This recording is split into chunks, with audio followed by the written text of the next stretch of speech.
Salmo de número 116, um salmo de ações de graças.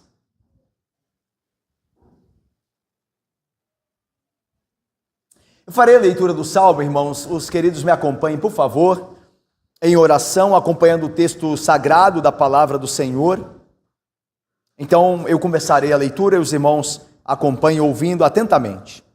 Olha o que o salmista diz: amo o Senhor, porque Ele ouve a minha voz e as minhas súplicas, porque inclinou para mim os seus ouvidos, invocá-lo-ei enquanto eu viver. Laços de morte me cercaram, e angústias do inferno se apoderaram de mim. Caí em tribulação e tristeza. Então invoquei o nome do Senhor. Ó Senhor, livra minha alma. Compassivo e justo é o Senhor. O nosso Deus é misericordioso. O Senhor vela pelos simples. Achava-me prostrado e Ele me salvou. Volta, minha alma, ao teu sossego, pois o Senhor tem sido generoso para contigo. Pois livraste da morte a minha alma, das lágrimas os meus olhos, da queda os meus pés. Andarei na presença do Senhor, na terra dos viventes. Eu cria, ainda que disse, estive sobremodo aflito. Eu disse na minha perturbação, todo homem é mentiroso. Que darei ao Senhor por todos os seus benefícios para comigo? Tomarei o cálice da salvação e invocarei o nome do Senhor. Cumprirei os votos ao Senhor na presença de todo o seu povo. Preciosa é aos olhos do Senhor a morte dos seus santos. Senhor, deveras sou teu servo, filho da tua serva. Quebraste as minhas cadeias.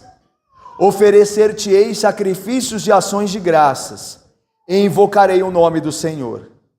Cumprirei os meus votos ao Senhor na presença de todo o seu povo, nos átrios da casa do Senhor, no meio de ti, ó Jerusalém. Aleluia. Irmãos, vamos orar ao Senhor antes de nós pregarmos a sua palavra. Ó Deus santo e bendito, nós agora diante da tua palavra que será pregada, nós pedimos ao Senhor, ó Deus, que nos dê a graça de estarmos atentos e com o coração e mente abertos pelo Espírito Santo, ó Deus, para que sejamos abençoados, edificados, consolados e fortalecidos, ó Deus. Assim como o salmista, no salmo que lemos, que ainda que em angústia, creu no Senhor, e o Senhor o valeu, e ele o adorou. Portanto, ó Deus, que assim seja conosco, que apesar dos pesares, que o Senhor mantenha-nos de pé, na fé firme e fiel, ó Deus, que o Senhor tem dado aos seus, em Cristo Jesus. Assim nós oramos, com perdão dos pecados, em nome do Senhor e Rei Jesus, nós o fazemos. Amém. Meus irmãos, este cântico do Salmo 116 é um cântico, como ele mesmo se anuncia através do editor, como um cântico de ações de graças. Mas em que contexto este salmo foi escrito, Camila? Em que contexto o salmista expressou o seu louvor a Deus? Ele o fez, irmãos, por meio de um livramento que Deus dera a ele de um perigo mortal. Isso fica claro no verso de número 3. Olha o verso de número 3 comigo.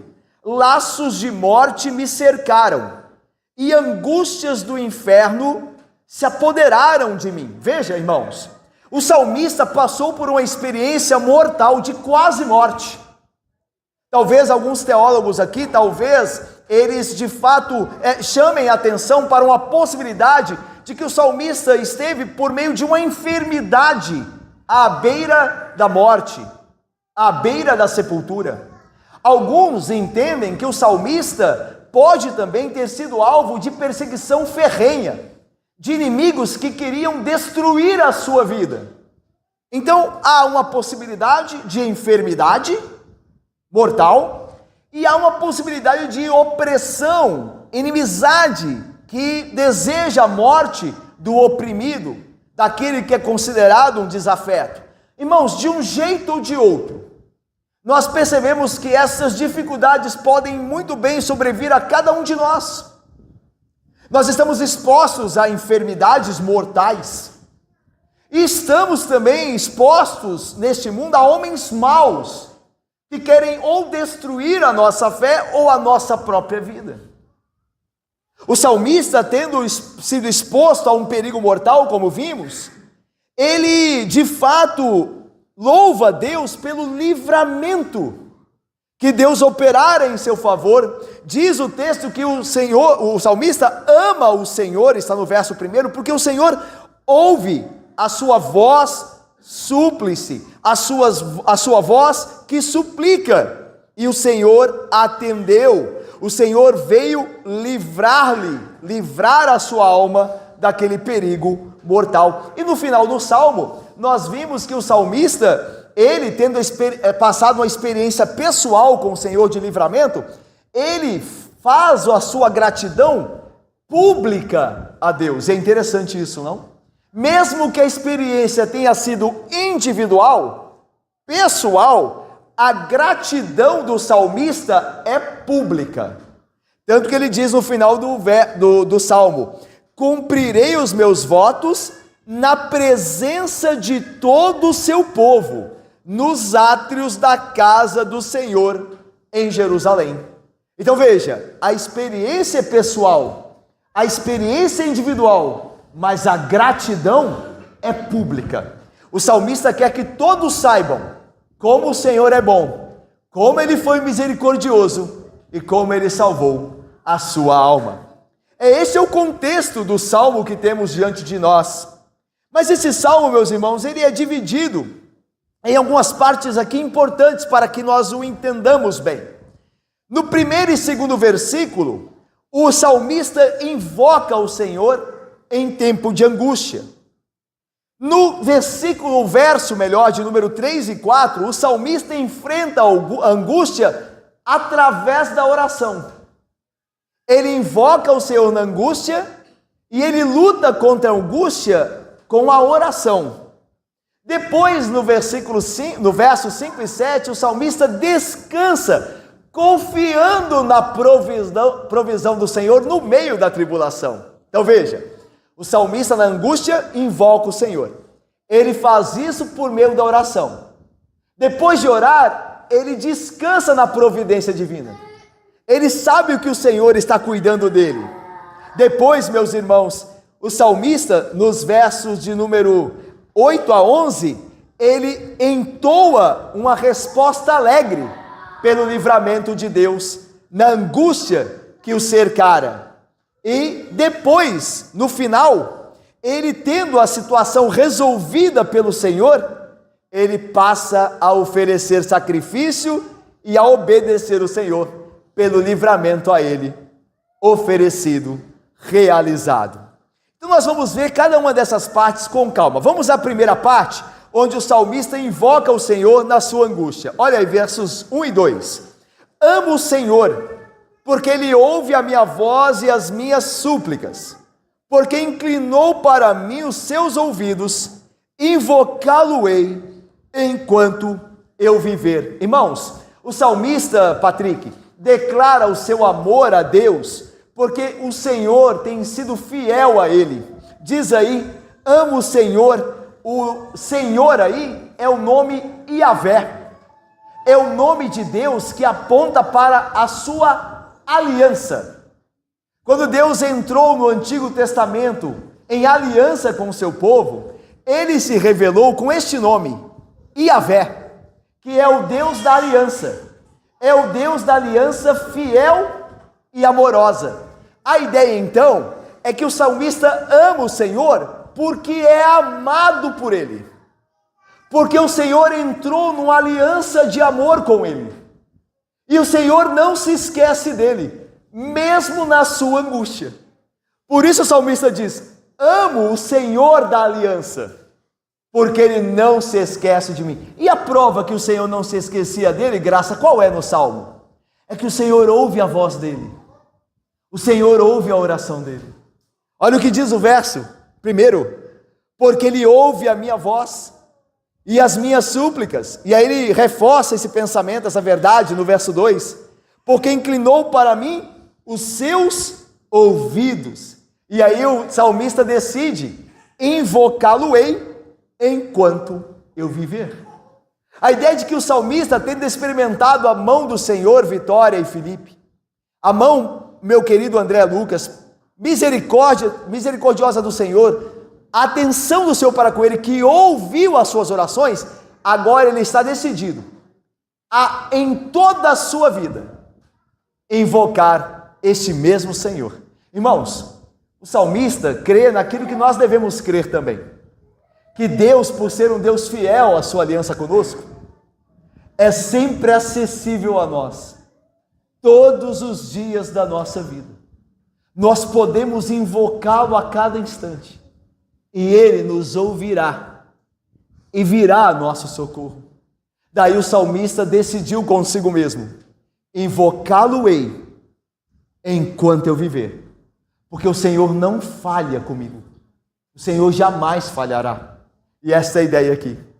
Irmãos, vendo então que o salmista invoca o Senhor nesse tempo de angústia, porque o Senhor é fiel a ele, é o fiel à sua aliança com o seu povo, ele enfrenta esse momento de angústia através de oração. Olha os versos 3 e 4.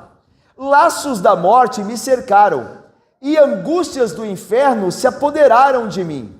Caí em tribulação e tristeza. Então, veja a oração aqui. Invoquei o nome do Senhor. Ó Senhor, livra-me a alma. Irmãos, o remédio para tempos de angústia é a oração confiante no Senhor e ao Senhor. Este é o remédio para tempos de angústia, para tempos de provação. Diz o texto que o salmista esteve cercado pelos laços da morte. A ideia de laços da morte, né, traz a concepção na nossa mente de armadilha. Então é provável, como nós dissemos no início, que o salmista estivesse sendo perseguido por alguém. É uma possibilidade. E que alguém vivia a preparar armadilhas para que ele caísse. Daí laços da morte. Ou, como nós falamos também, uma enfermidade que se apoderou do salmista, através da qual o salmista estava prestes a morrer. Tanto que alguns teólogos entendem aqui no hebraico dessa expressão laços da morte me cercaram e angústias do inferno, é como se a sepultura estivesse laçando o salmista, colocando suas cordas nele e puxando ele para baixo. Então a ideia é de que a enfermidade que esse salmista, e uma possibilidade, enfrentou, era terrível, e que não havia mais esperança de vida para ele. Mas o que ele fez na angústia? Ele invocou ao Senhor, ele orou. Então invoquei o nome do Senhor.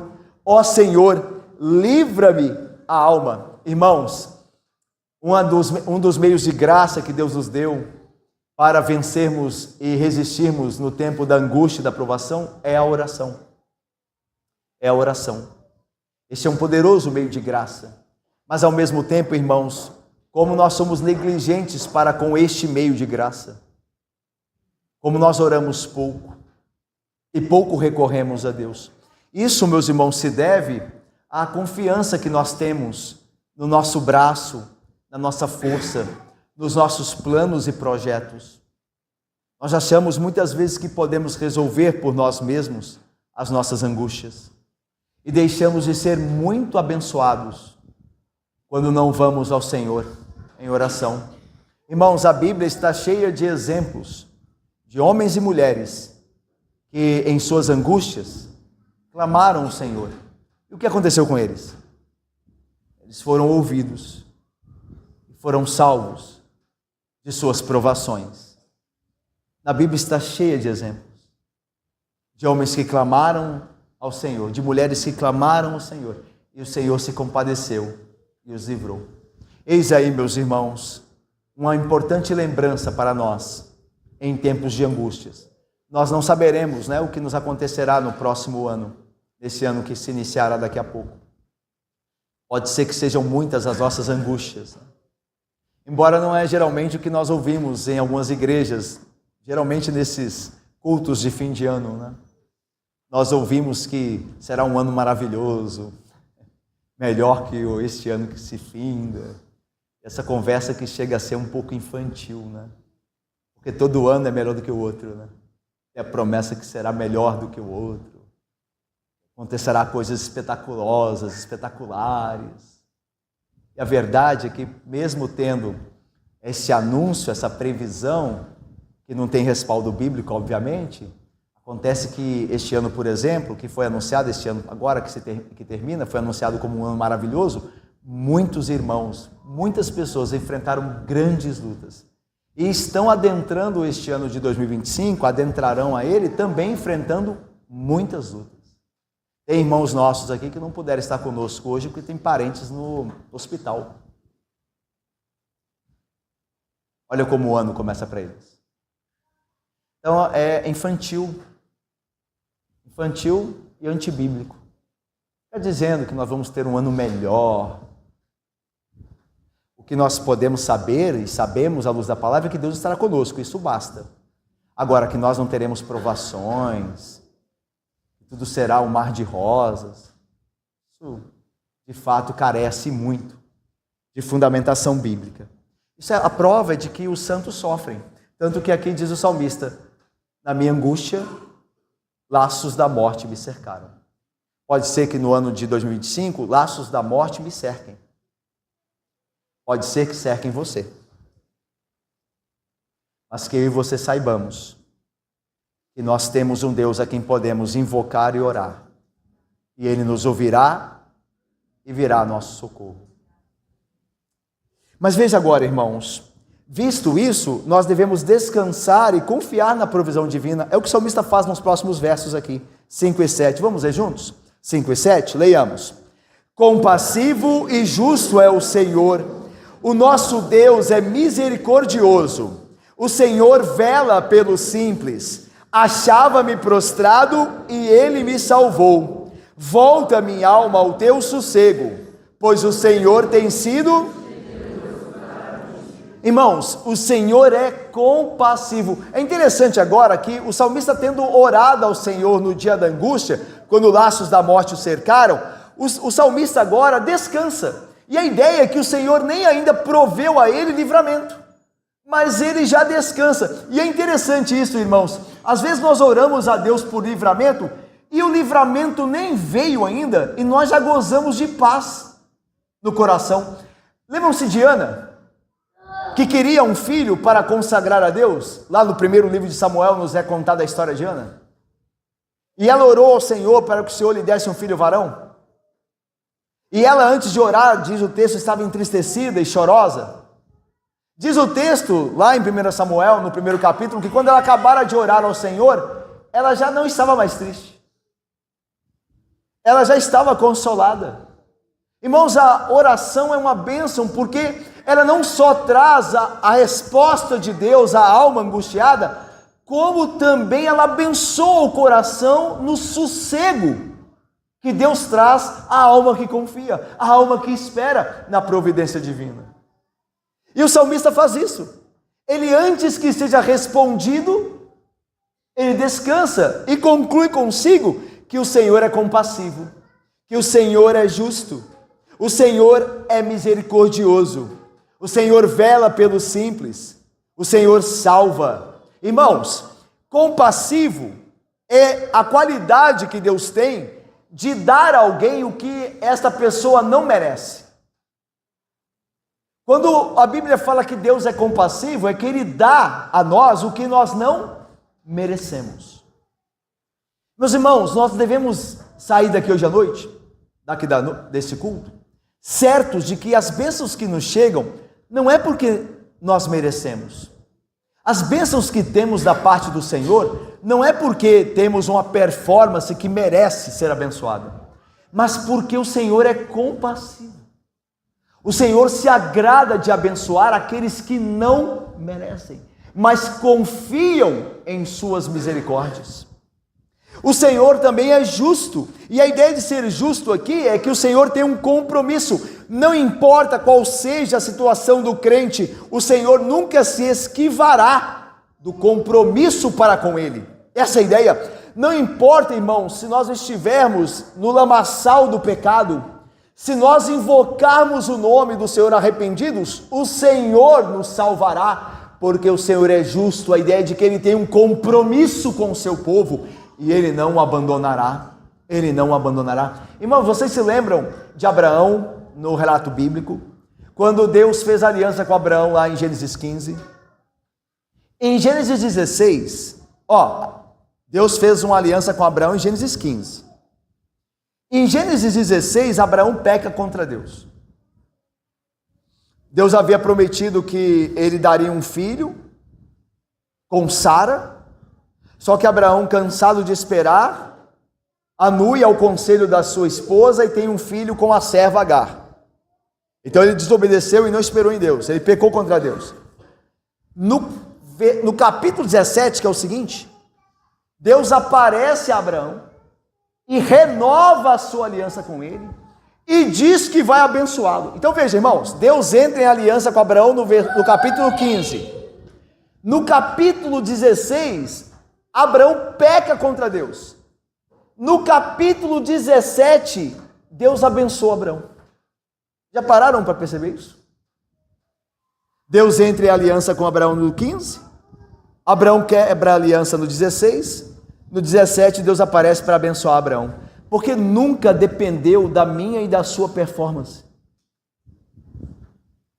Deus os abençoa, irmãos, porque Ele é justo, Ele é comprometido com a sua aliança.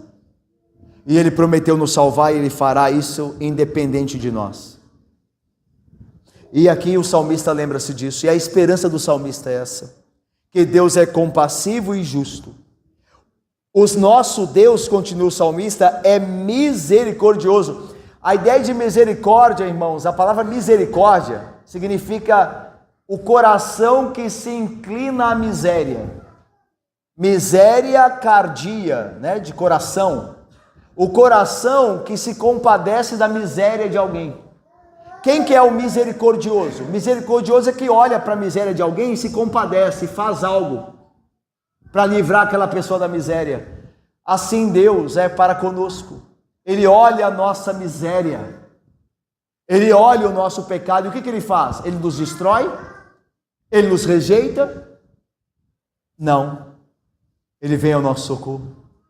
Ele sabe que somos pó, Ele conhece nossas fraquezas, e Ele nos ama a si mesmo, e Ele vem nos salvar, e Ele nos abençoará, e Ele nos santificará, e Ele por fim em Cristo naquele dia nos glorificará.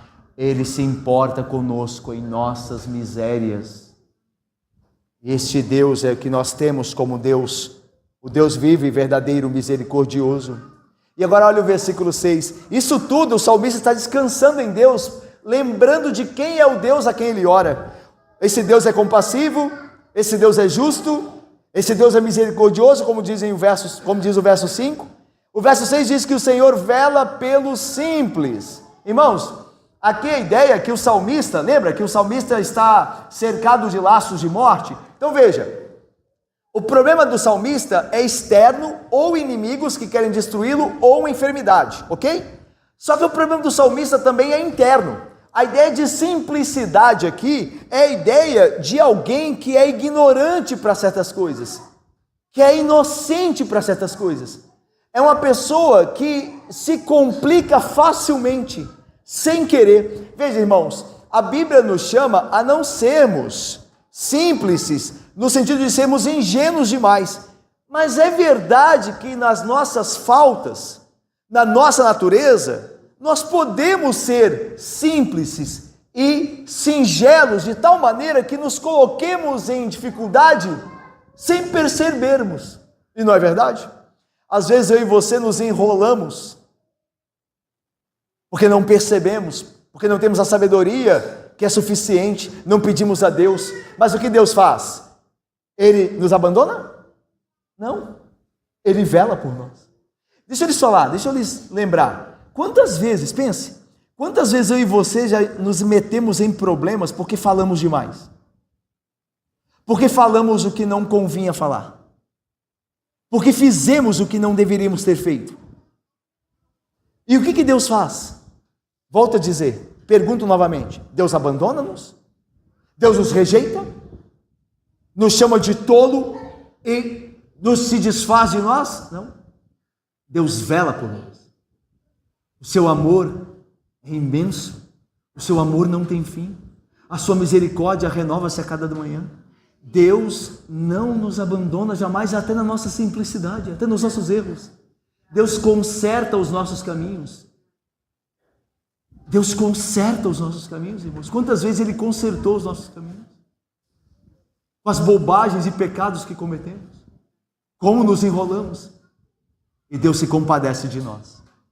Portanto, veja, por isso o salmista conclui, então minha alma, olha o verso 7, vamos ler juntos? Volta minha alma ao teu sossego, pois o Senhor...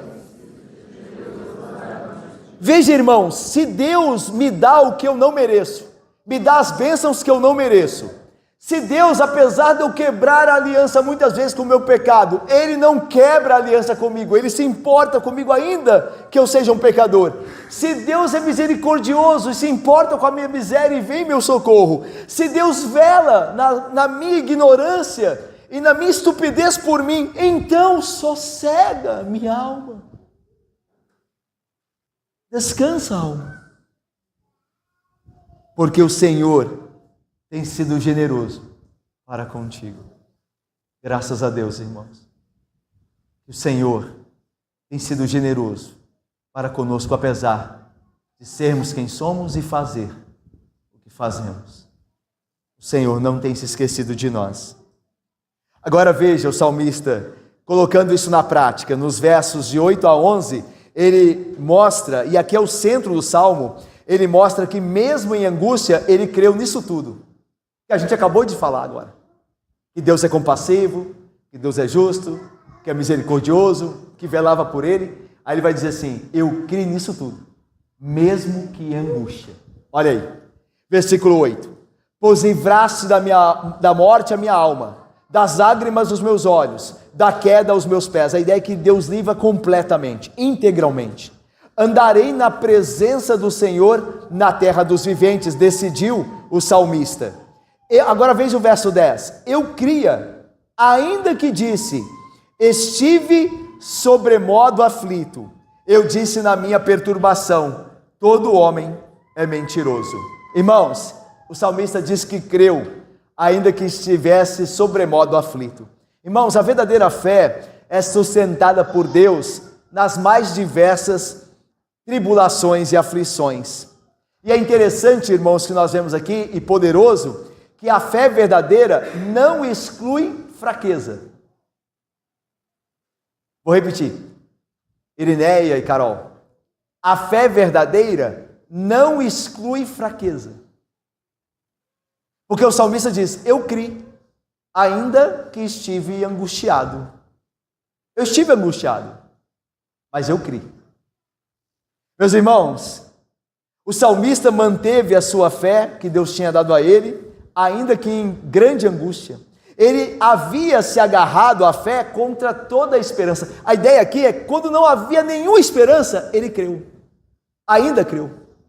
Quando aparentemente não haveria esperança para ele, ele ainda assim continuou crendo no Senhor. É mais ou menos o que o escritor dos Hebreus diz sobre Abraão. Que Abraão, ao se preparar para sacrificar o Isaque, creu contra a esperança. Ele creu contra a esperança. E meus irmãos, qual é a fé verdadeira, senão aquela que crê sem evidências? Que crê em Deus sem evidências. Porque se eu tenho algo para olhar e me segurar, então já não é fé. Porque fé é a certeza das coisas que não se veem. A firme convicção, como diz Hebreus, de fatos que se aguardam. Então, meus irmãos, o que vive pela fé, vive contra a esperança. Quando não há em que se agarrar, ele se agarra em Deus. E o salmista diz isso aqui. que ainda na angústia, ele creu. Irmãos, enfrentar a dureza da vida e desanimar muitas vezes e ir confessar isso ao Senhor não é falta de fé, mas é evidência de fé.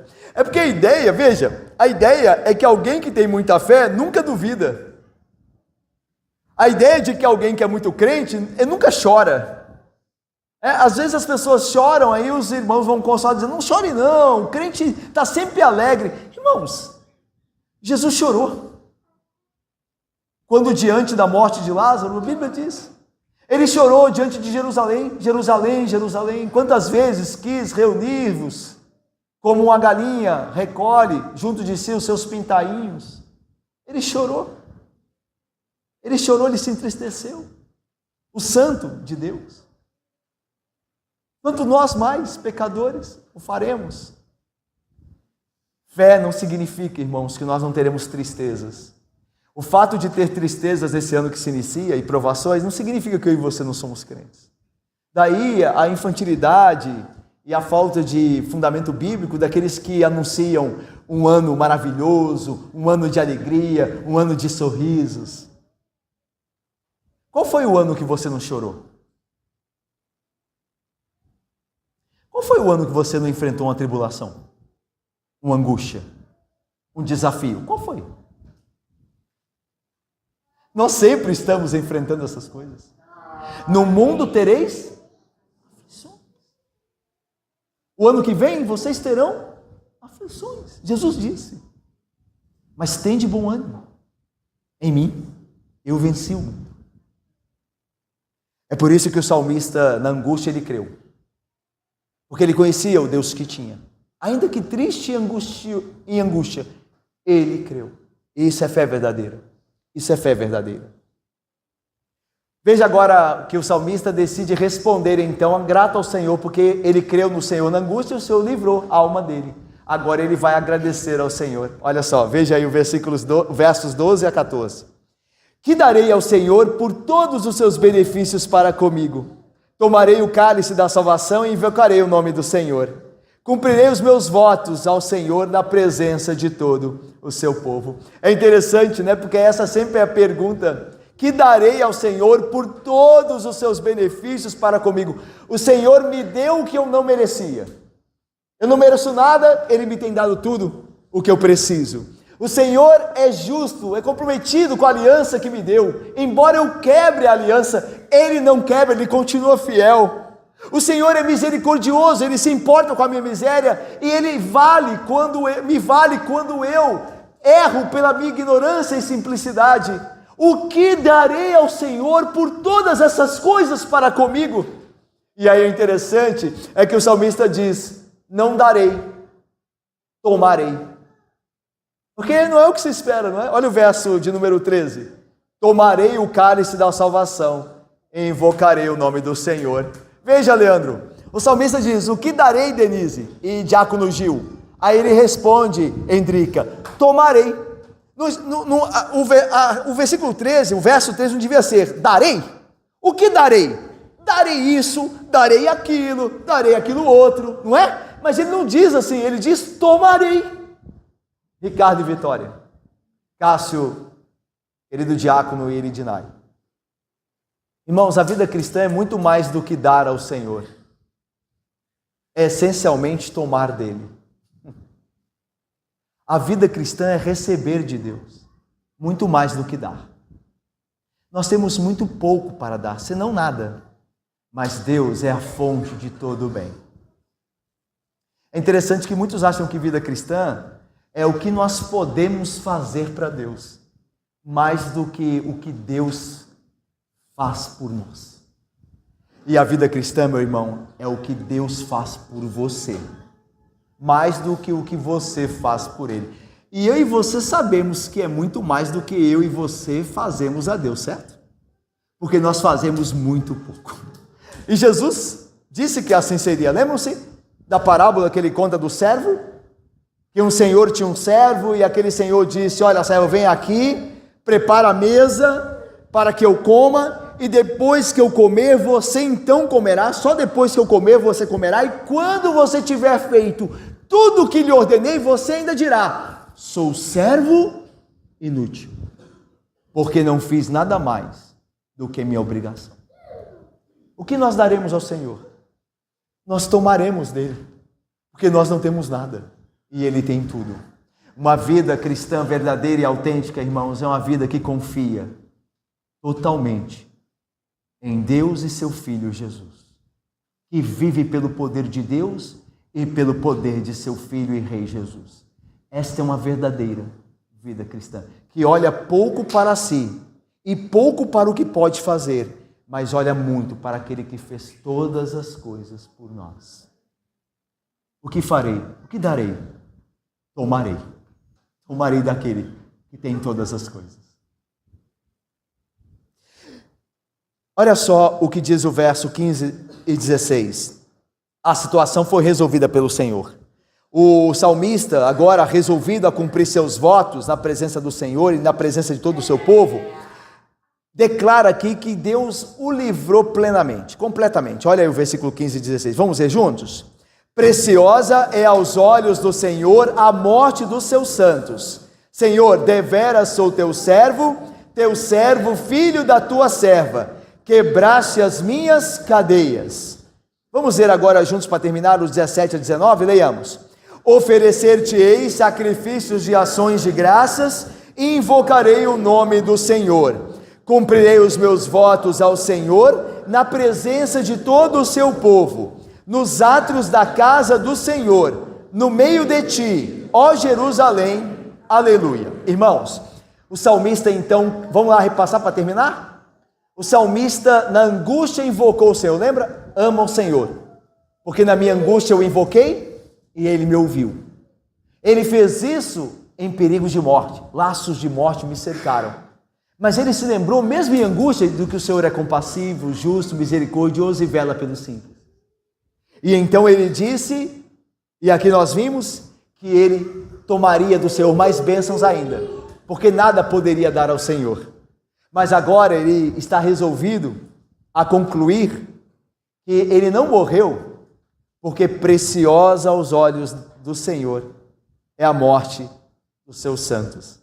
Aqui a ideia, irmãos, é que Deus sabe o dia que nós vamos morrer. E não há acaso na nossa morte, de forma alguma.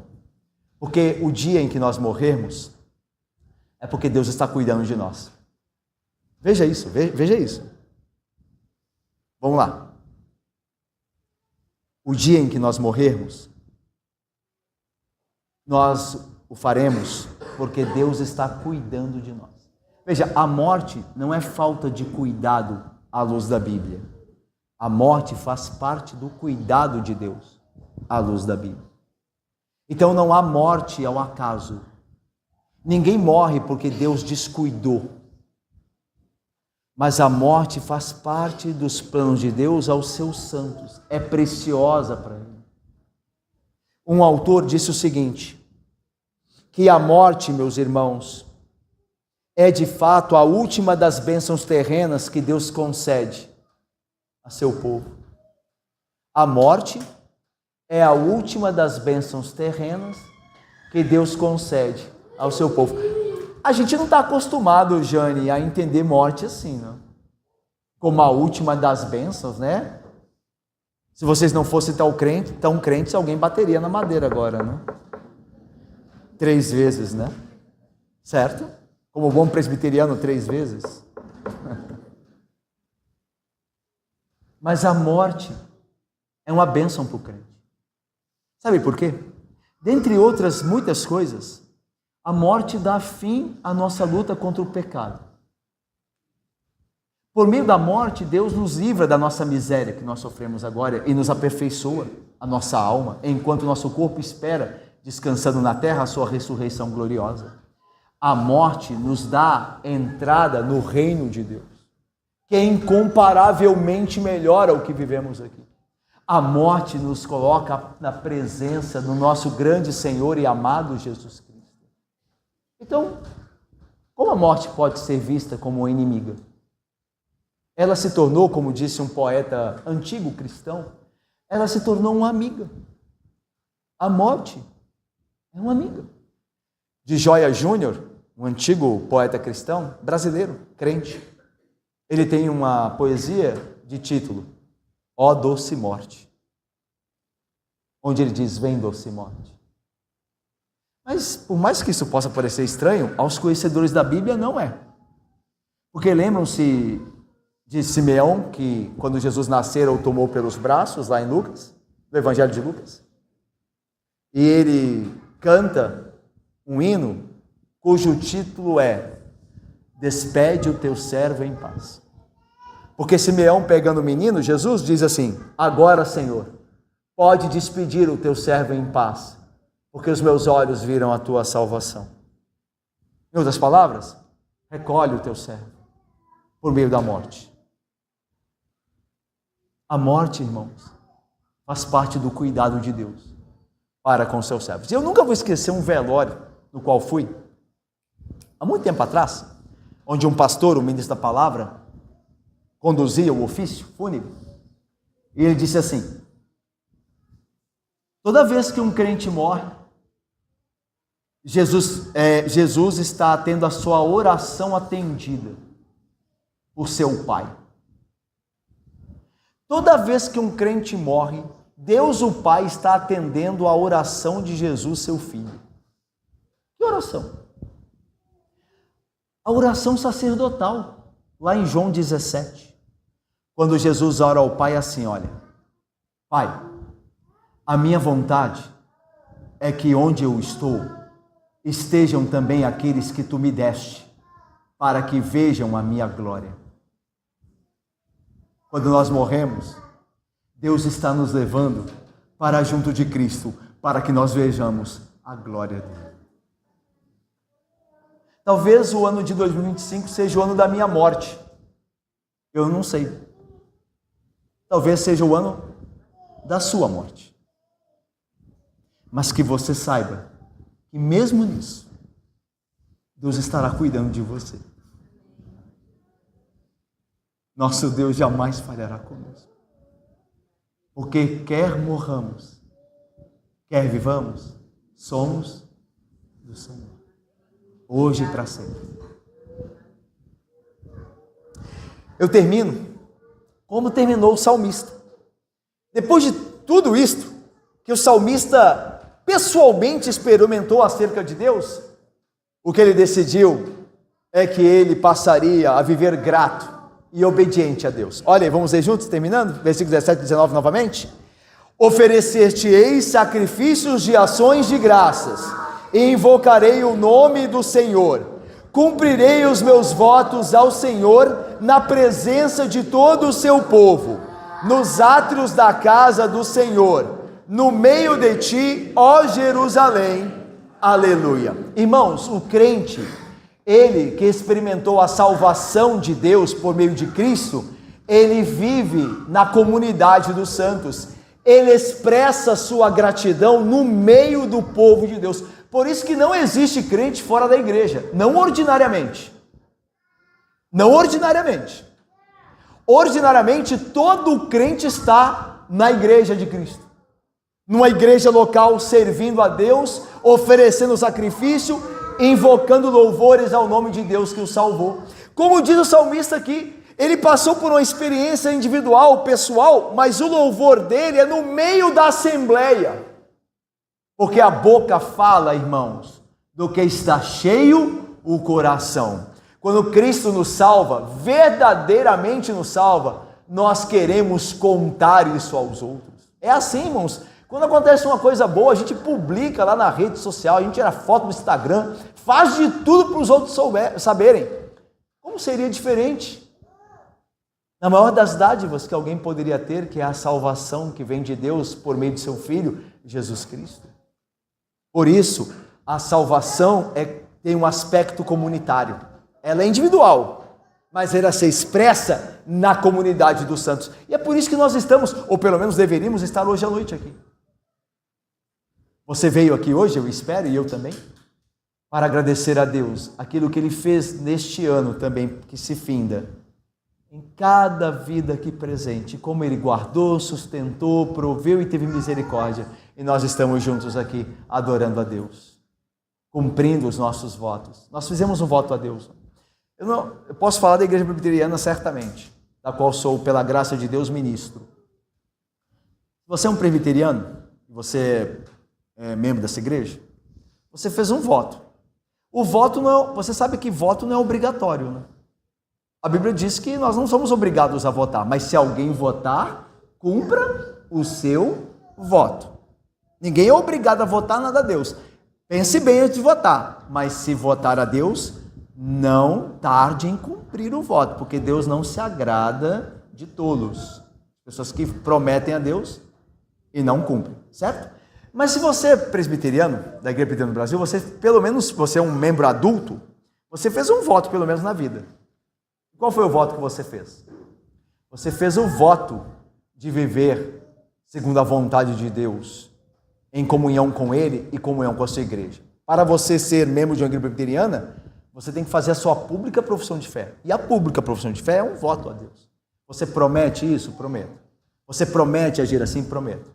Você promete ser fiel? Prometo. Promete ter uma vida que testemunhe da glória de Deus? Prometo. Promete sustentar a sua igreja moral e financeiramente? Prometo. Você faz uma série de promessas, como eu também fiz, quando eu me tornei um membro da Igreja Presbiteriana do Brasil. Isso é um voto. E nós devemos, em gratidão a Deus, cumprir. E aqui não é uma barganha, sabia? Pode parecer barganha, né? Quando os salmistas falam assim, né? O Senhor me livrou, agora pagarei o meu voto. Senhor, se o Senhor me livrar, eu pago o meu voto. Não é assim, porque Deus livra, mesmo quando nós quebramos os votos. A gente acabou de ver isso aqui. A gente viu isso em Abraão. Mesmo quando Abraão quebrou a aliança, Deus foi lá prometer mais bênção a ele e abençoá-lo mais ainda. Aqui a ideia não é de barganha com Deus. Aqui a ideia é de aprender com a bondade de Deus. Nós devemos, eu termino aqui, nós devemos aprender com toda a bondade de Deus para conosco. Como o salmista aprendeu. O salmista aprendeu a ser mais grato, mais crente, mais santo. Ele não está retribuindo nada ao Senhor. Como ele poderia? O que darei ao Senhor por todos os seus benefícios? Eu não tenho nada para dar. Mas eu posso aprender. Eu posso aprender com a misericórdia do Senhor a amá-lo mais, a servi-lo melhor. O que a bondade de Deus tem me ensinado? Ano após ano, você tem sido e aprendido a ser mais crente, mais santo? Essa é uma boa pergunta. É uma importante pergunta. Como é que você tem progredido ou não diante do que Deus tem feito por você? Que Deus nos abençoe. Segundo a sua graça, misericórdia, compaixão e bondade. Em Cristo Jesus. Amém, irmãos.